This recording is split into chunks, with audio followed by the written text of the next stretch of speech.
la última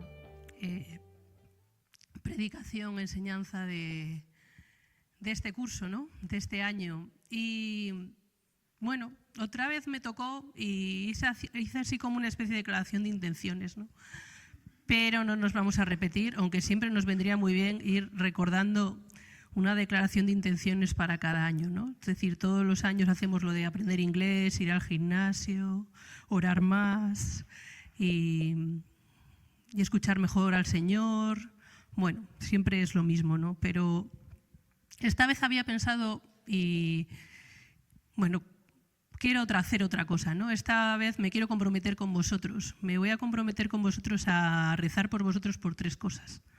Quiero que el Señor os conceda el año que viene, para el curso que viene, o para el año que viene, perdón, 3 cosas, ¿no? Y eso es lo que hoy en día, ahora mismo me comprometo por rezar a los que estáis aquí conmigo.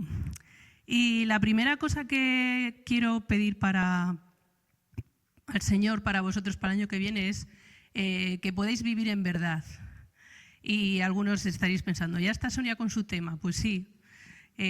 Al final, no sé si es mi tema o no, la verdad es que es una cosa que siempre he hablado mucho, siempre es una cosa que no sé por qué, bueno, hasta me tatué la cápsula esta de Matrix, ¿no? La de elegir la verdad, ¿no? Siempre ha sido una cosa que en mi cabeza siempre ha estado como muy presente, ¿no? Como muy importante, ¿no? Para mi vida de fe, pero reconozco que en este último tiempo pues todavía más, ¿no? Todavía es como toda la vida, ¿no? Toda tu experiencia intuyes una cosa y de repente a día de hoy te das cuenta de que la intuición era buena, ¿no? Y que a veces no hay más para tener una vida espiritual real y seria que nada más que vivir en verdad.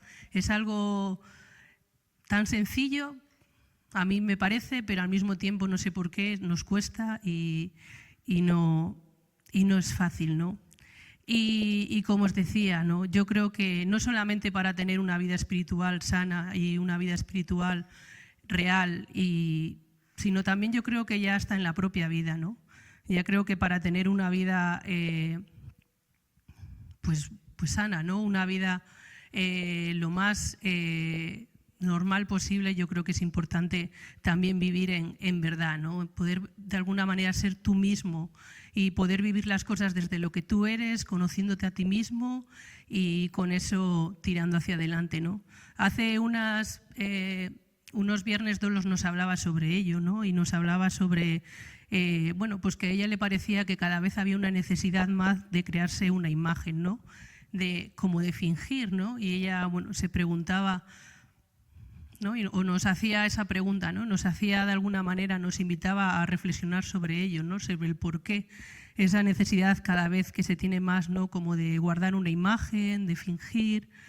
Bueno, yo me doy cuenta de que eso no sirve para nada, porque mi experiencia es que en cuanto hay algo que falla, una fisura, todo se va al traste. Es decir, tú puedes estar años y años intentando creer que tienes ya tu imagen elaborada, que nadie está viendo tus lados más débiles, que la gente no está viendo las cosas que haces mal y de repente viene no sé quién o haces no sé qué y todo se derrumba, ¿no? Y de repente, bueno, y no solamente, vuelvo a decirlo, toda esta parte de vivir en verdad yo creo que no solamente es en la vida espiritual, creo que también lo estamos viendo, ¿no? Lo vemos con los políticos, que cada vez les creemos más, cada vez les creemos menos por eso, ¿no? Porque vemos por un lado pues a lo mejor un discurso y por otro lado pues las cosas que hacen, ¿no? O en la propia iglesia o la sociedad o los amigos o el compañero de trabajo, ¿no? Yo creo que cada vez, alguna vez se lo he escuchado a Josué, ¿no? Que cada vez la gente perdona menos es la incoherencia, ¿no? Cada vez la gente lo que perdona menos es que tú estés dando un discurso, ¿no? Y de repente alguien note que ese discurso no es real en tu vida, ¿no? Y por eso a veces, bueno, pienso que ¿qué nos lleva a tener esa imagen, ¿no? A no querer vivir en verdad, ¿no? Me imagino que es el temor al juicio, el temor al rechazo, ¿no? El temor a no sentirnos queridos y amados, ¿no? Pero en este caso nosotros estamos aquí porque nos une el Señor, ¿no? Y el Señor nos ama tal y como somos y ese sí que sabe cómo somos realmente. Es decir, a ese sí que no le podemos engañar de ninguna manera, ¿no? Entonces, si eso es lo que más nos interesaría o nos interesa en la vida, ¿no? Si lo que nos interesa es que estar en el Señor y el Señor nos ama tal y como somos, ¿por qué nos peleamos tanto, ¿no? por buscar, pues eso, ¿no? Esa imagen o ese reconocimiento o eso que a veces no somos ni nosotros, ¿no? En pos de ser queridos.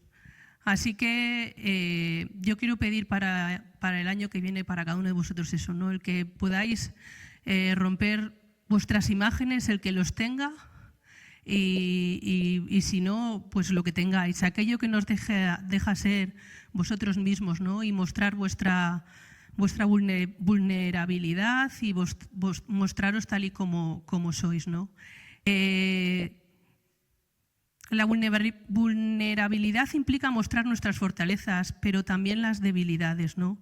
Y es importante ser humilde. Y Dios puede hacer todo lo que quiera con nosotros. Pero para eso, y Dios es Dios y puede hacer con nosotros, tengamos nuestra imagen, estemos viviendo en verdad. Es verdad que Dios, yo no le voy a poner límites a Dios, ¿no? Pero sí que creo que es verdad que el Señor se lo ponemos mucho más fácil para trabajar con nosotros, para crecer, para vivir, para estar, si vivimos en verdad. El poder de Cristo se perfecciona en la debilidad, ¿no? Y dice en 2 de Corintios 12, 9, ¿no? Y me ha dicho, basta mi gracia porque mi poder se perfecciona en la debilidad. Por tanto, de buena gana me gloriaré, más bien en mis debilidades, para que repose sobre mí el poder de Cristo. Y yo cada vez tengo claro una cosa, donde el Señor puede venir a rescatarte realmente es en tu debilidad, en tu esto es lo que soy, ¿no? En tu vivir en verdad. Yo siempre he pensado que la vida de fe, la vida de santidad, de llegar a este crecimiento en el Señor, el mejor sitio es estando en tu verdad. Porque cuando uno está en su verdad, yo creo que el Señor puede venir a eso, a rescatarlo, a cogerlo, a llevarlo, si quiere. Si no quiere, pues ahí sigues. Y si quieres, a mí me parece mucho más fácil, ¿no? Y a veces una cosa es lo que tenemos y otra cosa es lo que nos gustaría.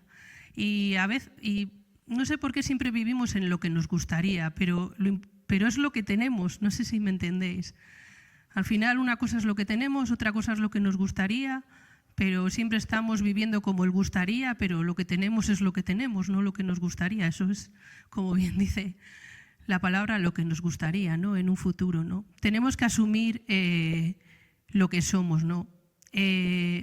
Estos días, ahora ha comenzado el curso comunitario, que le empezamos en septiembre y octubre, y empezamos con todo el tema de las células. Y bueno, yo me he apuntado este año a una célula que hay de Teresita de Lisieux. Sabéis que Teresita de Lisieux es la patrona de la comunidad, y bueno, para mí siempre, cuando se eligió yo estuve encantada porque yo siempre me he sentido muy cerca de ella, es decir, siempre he sentido que era una santa, ¿no? Siempre decíamos de esto que si te eligen, no te eligen, pero bueno, siempre he sentido mucha conexión con ella, ¿no? Y para mí este tiempo, son los lunes cada 15 días, de poder estar hablando sobre ella y de poder redundar. Tengo aquí mi libro que hacía muchísimo, Voy a vivir en verdad, hacía muchísimo que no le leía, así está el pobre, que ahora se me estaba despellejando hasta por aquí, pero bueno, está ahí, ¿no? Y estamos leyendo el libro, ¿no? Y entonces os quería leer una cosa que decía la santa, ¿no? Que dice Santa Teresita, dice: pero Jesús velaba por su pequeña prometida y quiso que todo redundase en su bien, incluso sus defectos, que corregidos a tiempo le sirvieron para crecer en perfección. Ella lo tenía tan claro. A veces a nosotros nos cuesta tanto. Yo ahora ya, cuando yo empecé a leer a Santa Teresita, a lo mejor tenía su edad, ¿no? O cuando ella murió. Ahora ya tengo el doble y me sigue costando. Pero ella ya desde pequeña lo tenía tan claro. Es decir, tenía tan claro que todo aquello que era vulnerable en ella, ¿no? Todo aquello era bueno, porque si el Señor lo corregía, le servía en su camino de perfección, ¿no?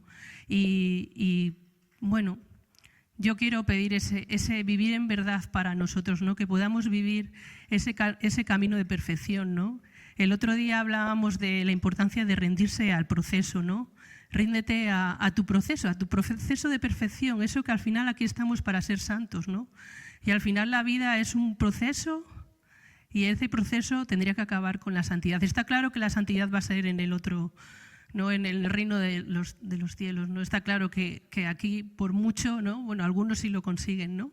Pero bueno, la mayoría de los creyentes yo creo que llegamos ya en el otro lado, ¿no? Pero en ese proceso, ¿no? Qué interesante es el poder vivir en tu verdad, ¿no? Y el poder de alguna manera poder querer ver aquellas cosas que no hacemos bien o que a lo mejor son nuestros defectos, ¿no? Para de alguna manera poder corregirlos, ¿no? Y para poder crecer en perfección, ¿no? Como decía Santa Teresita, ¿no? Y otra cosa de la que os quiero pedir por vosotros, que me comprometo, una es vivir en verdad y otra os quiero pedir para el año que viene para el discernimiento, para que cada uno de vosotros tengáis este discernimiento. En ese proceso en vuestra vida tengáis discernimiento. Necesitamos vivir en verdad para hacer un buen discernimiento y por eso hablaba sobre vivir en verdad, ¿no? El discernimiento para saber lo que Dios quiere para cada uno de vosotros. Leía el otro día de Enrique Rojas, ¿no? Y decía que la mejor de las vidas está envuelta en sinsabores, heridas, dificultades, cosas que se han torcido y han seguido un derrotero inesperado. No penséis que por ser cristianos vuestra vida es así y si a lo mejor no hubieseis elegido seguir al Señor, vuestra vida estaría siendo chupiguay. Es decir, este hombre es un psiquiatra, yo creo que sí que tiene un trasfondo creyente en su vida, pero me imagino que trata a gente de todo tipo, ¿no? Y él dice eso, es decir, toda vida, hasta la mejor de las vidas, tiene sus sinsabores, sus heridas, sus dificultades, sus cosas que se han torcido. Eso es parte de la vida, es parte del proceso. No es porque hayamos elegido al Señor que estamos en este valle de lágrimas. No, es que la vida es el valle de lágrimas, ¿no? Pero en este valle de lágrimas el sentir que el Señor está ahí, yo creo que es la esperanza que tenemos nosotros, ¿no? Eso es el cambio del ser creyente, ¿no? No el que como somos creyentes no nos va a pasar nada de esto y como nos está pasando algo de esto es que somos malos creyentes. Y él decía que al final lo importante es el propósito, ¿no? Tener un propósito en la vida. Y decía que él cada vez estaba viendo con las nuevas generaciones que tenían ese problema, que no encontraban el propósito de su vida, que no trabajaban el propósito de su vida. Vivían a veces tan perdidos en su presente, en las redes sociales, en todo lo que el mundo les bombardea, que eran incapaces de hacer ese trabajo de propósito en la vida, ¿no? Y bueno, hoy aquí yo creo que hay bastantes jóvenes, así que yo no sé cómo está siendo vuestro propósito en la vida, si lo tenéis claro, pero bueno, a mí me gustaría que todos de aquí, los jóvenes y no tan jóvenes, que pudiésemos tener ese propósito, ¿no? Que pudiésemos discernir aquello que el Señor quiere de nosotros, ¿no? Discernir significa dividir, separar, distinguir. En nuestro caso, distinguir la voluntad de Dios entre varias alternativas para captarla, aceptarla y realizarla. Y eso es lo que yo quiero para vosotros, ¿no? Eso es lo que yo le voy a pedir al Señor para el año que viene, que podéis ser capaces de discernir aquello que Dios quiere de vosotros. Pero para eso, para captarlo, para aceptarlo y para hacerlo, no para dejarlo ahí para otro momento, ¿no? Es diferenciar correctamente entre lo que es mejor y lo que simplemente es bueno, ¿no? Es importante objetivar esa opción determinada, saber lo que Dios nos está pidiendo, ¿no? Y eso es lo que a mí me gustaría, que cada uno de vosotros para el año que viene tengáis ese discernimiento para saber lo que Dios os está pidiendo, ¿no? Y eso que el Señor nos está pidiendo, que está en lo íntimo, cuando lo sacamos, de alguna manera se confronta con la vida comunitaria, ¿no? Porque nosotros estamos en un contexto de fe, en un contexto de comunidad, ¿no? Y como se confronta con esa vida comunitaria, es la comunidad, de alguna manera somos todos nosotros los que de alguna manera ayudamos a saber si es verdad y ese discernimiento está bien hecho. Es decir, si de alguna manera esa opción determinada está clara y es la real, ¿no? Y es la auténtica, y es la que Dios te puede estar pidiendo. Así que en el discernimiento también es importante la comunidad, porque es aquella que de alguna manera nos ayuda a saber si vamos por el buen camino, ¿no? Así que eso es otra cosa. Es decir, quiero pedir para vosotros vivir en verdad, para tener un buen discernimiento en el que podáis de alguna manera saber lo que cada uno de vosotros tiene que hacer, ¿no? Concretamente. Y esa opción determinada da lugar al compromiso. Y creo que es importante el compromiso en nuestras vidas, ¿no? Y es para eso la tercera cosa que quiero pedir para vosotros y que me comprometo a hacerlo es fortaleza. Quiero pedir por cada uno de mis hermanos y de los que estáis aquí fortaleza. Fortaleza de alguna manera para llevar a cabo vuestro compromiso. No solamente con el Señor, sino también con los demás. Es decir, con el mundo, ¿no? Con la sociedad. Cuando aprendemos a confiar en la fortaleza de Dios y no en la nuestra, ¿no? De alguna manera a veces nuestro compromiso, cuando lo intentamos, a veces se queda un poco aguau, pues porque cada vez vivimos en una vida con tantas cosas, es decir, si no es A es B, si no es C, si no B', es decir, podemos hacer tantas cosas a veces y si no componer el móvil así también, eso es otra cosa que podemos hacer. Podemos estar delante del móvil viendo Instagram o una película o una serie que también el tiempo pasa y ahí nos quedamos, ¿no? Pero que es importante es que aprendamos a confiar en que donde no llegamos nosotros está la fortaleza del Señor. Y si nosotros no llegamos, Él llega por nosotros, ¿no? Todo lo puedo en Cristo que me fortalece. Me encanta, claro, la película, la de Soul Surfer, ¿la conocéis? Yo es que me la veo como, ahora tengo 4 segundos como mínimo al año, entonces yo me la veo 4 veces al año, ¿no? 4 veces al año durante, bueno, unos cuantos años ya llevo, es decir, si multiplicamos, es una película que ya me sé todos los diálogos, ¿no? Y me encanta ese momento, para mí súper especial, cuando el Padre le lee todo lo puedo en Cristo que me fortalece, ¿no? Y es así, es así. Ella está en su proceso de perfección, sin un brazo, la pobre, pero eso es, todo lo puedo en Cristo que me fortalece, ¿no? En Filipenses 4:13. No hay ninguna otra fuente que dé al hombre la fortaleza que sea el Señor, ¿no? Y esa es la fortaleza que yo quiero pedir, que el Señor os muestre de alguna manera esa fortaleza, ese que donde vosotros no podáis llegar, Él va a estar y va a llegar por vosotros. Así que fortaleza también voy a pedir para ese compromiso, ¿no?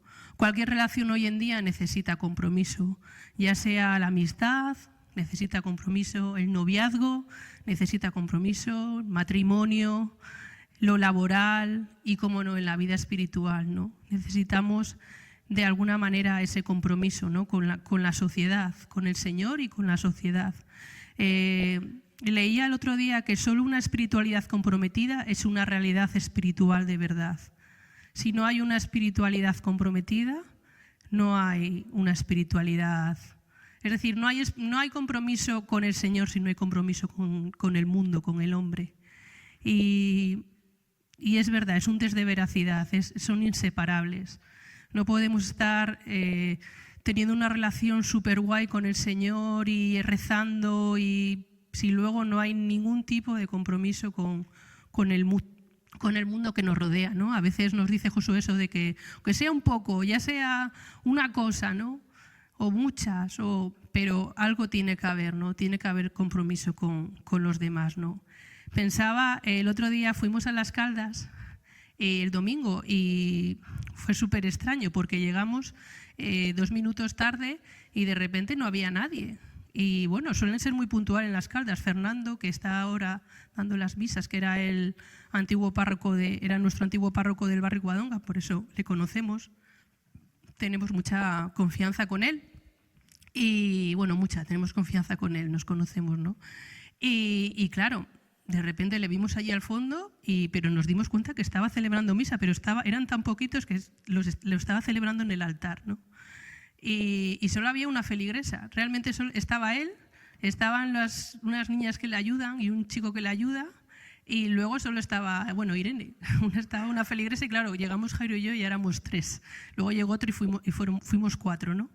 Pero a pesar de eso, se celebró la Eucaristía y para mí fue muy chulo, ¿no? Me gustó mucho la experiencia de poderlo hacer así tan en petit comité, ¿no? Pero lo que más me gustó y me llamó la atención era el Evangelio de cuando María va a ver a Isabel, ¿no? Y entonces él nos hablaba ahí del compromiso. Y nos hablaba del compromiso de María, porque decía que él había estado mirando cuánto tiempo había desde Belén a Icarem. Y hay 145 kilómetros. Quiere decir que para que ese relato se dé en la Biblia, María o a lo mejor ando como 3 días. Yo nunca lo había pensado, la verdad, porque es un relato que a mí me gusta muchísimo, porque me parece como muy alegre, ¿no? Siempre pienso muchísimo en ese relato. Cuando pienso me da como alegría, me parece, ¿no? Como súper, ¿no? Llega ella, se abrazan, bendito es el fruto de tu vientre, es como el niño salta, todo es como, ¿no? Pero claro, detrás de ese momento ha habido un momento de compromiso y yo nunca había caído que detrás de ese momento había habido un momento de compromiso. Es decir, lo estuve mirando por Google y son 145 kilómetros. En coche, 2 horas y media, pero claro, en tiempo de María no había coches. Andando ponía 21 días, 24 horas, pero claro, ya me dijo Jairo, tú no andas 24 horas seguidas. Seguramente en aquella época andaban más que nosotros, eso es verdad. Pero, ¿qué? 3 días fue María. Es decir, el compromiso de María fue andar 3 días simplemente para ir a cuidar a su prima que estaba ya mayor, pero que se había quedado embarazada, ¿no? Y te das cuenta de que al final el compromiso está ahí, el sacrificio está ahí. No hay compromiso sin sacrificio. Hasta eso tan chulo que ahora podemos leer en la Biblia, ¿no? Y que a mí me encanta, ¿no? El pensar que estaban allí las dos juntas y tuvo un sacrificio por parte de María, que encima ya estaba embarazada. Eso es lo que le dijo Isabel, ¿no? Y el compromiso no es fácil, el compromiso cuesta. Por eso quiero pedir por vosotros esa fortaleza del Señor, para que podáis llevar a cabo ese sacrificio, ¿no? A veces nos quedamos en el discurso, en el compromiso del discurso, pero yo quiero para vosotros el compromiso de la acción, ¿no? De realmente hacerlo. Es que si no, no es real. Es que si no, lo que hemos dicho antes, una cosa es lo que es y otra cosa es lo que nos gustaría, pero no vale quedarnos en lo que nos gustaría, tiene que ser lo que es, ¿no? Mira, yo lo pensaba, se lo decía el otro día a Anabel, ¿no? Nosotros hemos recibido pues un diagnóstico de ADA así como de tener dificultades, ¿no? Va a tener dificultades en su parte curricular, en todo, pero sobre todo se va a notar, ¿no? en la parte curricular, ¿no? En el cole, ¿no? Y cuántas veces, cada vez que he hablado con cada uno de vosotros o con gente que me ha preguntado por mi hija, yo he hecho ese discurso, ¿no? Y he dicho, bueno, pues mira, nos han dado este discurso, este diagnóstico, va a tener dificultades, ¿cómo nos va a costar lo curricular? A ver cómo lo hacemos. Bueno, pues ha llegado 3º de primaria y ya hemos empezado, primer trimestre. No había manera de salir del necesita mejorar.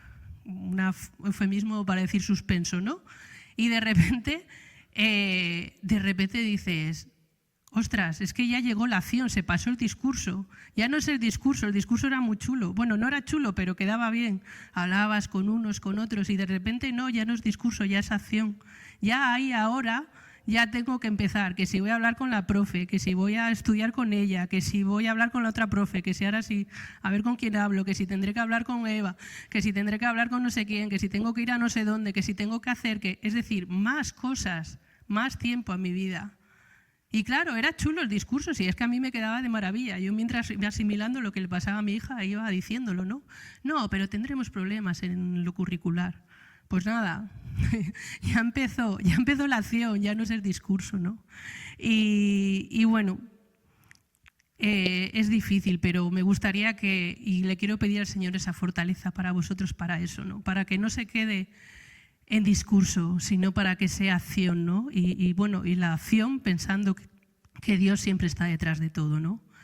Y decía también Fernando, que a mí es un hombre que me encanta, y le he tenido que ir descubriendo, Fernando, el párroco ahora de Las Caldas, ¿no? Que la esperanza es esperar en la acción, ¿no?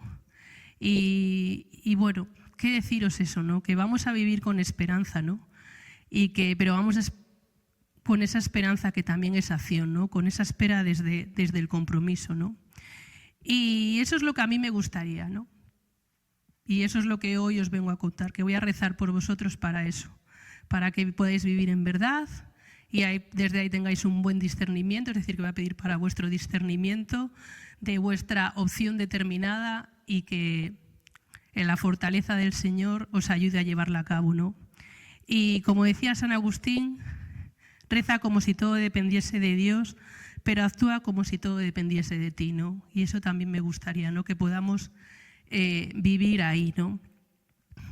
Y para acabar, me gustaría contaros también de Teresita, ¿no? Otro parrafito que habla de la fortaleza que a mí me gustaría pedirle al Señor, ¿no? Que es la fortaleza para darlo todo, para que seáis capaces de dar todo, ¿no? Toda vuestra vida al Señor, ¿no? Y dice Teresita, con esto acabo, este insignificante episodio de mi infancia es el resumen de toda mi vida. Más tarde, cuando se ofreció ante mis ojos el horizonte de la perfección, comprendí que para ser santa había que sufrir mucho, buscar siempre lo más perfecto y olvidarse de sí misma. Comprendí que en la perfección había muchos grados y que cada alma era libre de responder a las invitaciones del Señor y de hacer poco o mucho por Él.